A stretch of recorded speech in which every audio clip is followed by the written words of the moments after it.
Hello and welcome to HMTV digital. మామూలుగా మరణశిక్షని ఖచ్చితంగా అమలు చేయాలంటే కనుక ఒక్కొక్క దేశంలో ఒక్కొక్క రకమైన పద్ధతిని అవలంబిస్తూ ఉంటారు.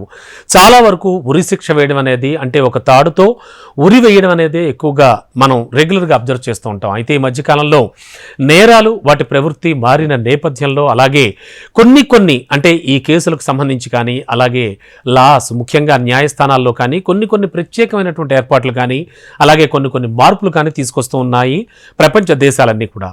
ఇందులో భాగంగా నైట్రోజన్ గ్యాస్ను వాడి తొలిసారిగా ఓ ఖైదీకి మరణశిక్ష అమలు చేశారు. ఇది ప్రస్తుతానికి సోషల్ మీడియాలో మొత్తం వైరల్ అవుతోంది.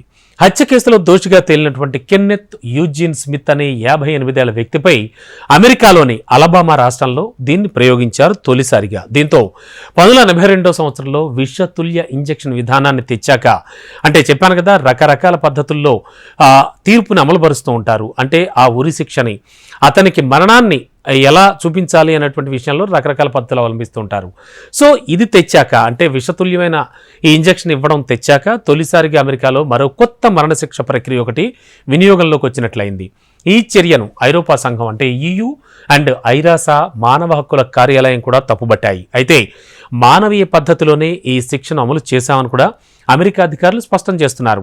మరి స్థానిక కాలమానం ప్రకారం చూస్తే గురువారం రాత్రి సుమారు 7 గంటల సమయంలో ఆట్మోర్లోని హోల్మన్ కరెక్షనల్ ఫెసిలిటీలో ఉన్నటువంటి మరణశిక్ష గదిలోకి స్మిత్ను అధికారులు తీసుకొచ్చారు.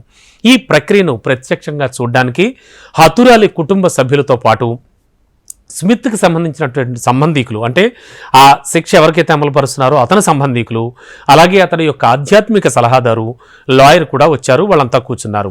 అలాగే 5 మీడియా ప్రతినిధులను కూడా పిలిపించారు. కరెక్ట్గా 7:53 మరణశిక్ష ప్రక్రియ మొదలైంది.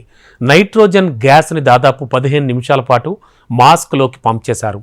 స్మిత్ చనిపోయినట్లుగా కరెక్ట్గా 22 నిమిషాల తర్వాత ప్రకటించారు. మొత్తానికి ఇది నైట్రోజన్ గ్యాస్తో ఈ మరణశిక్ష విధించడం అనేది ఫస్ట్ చేసింది మాత్రం స్మిత్ పైన ప్రయోగం అని చెప్పచ్చు.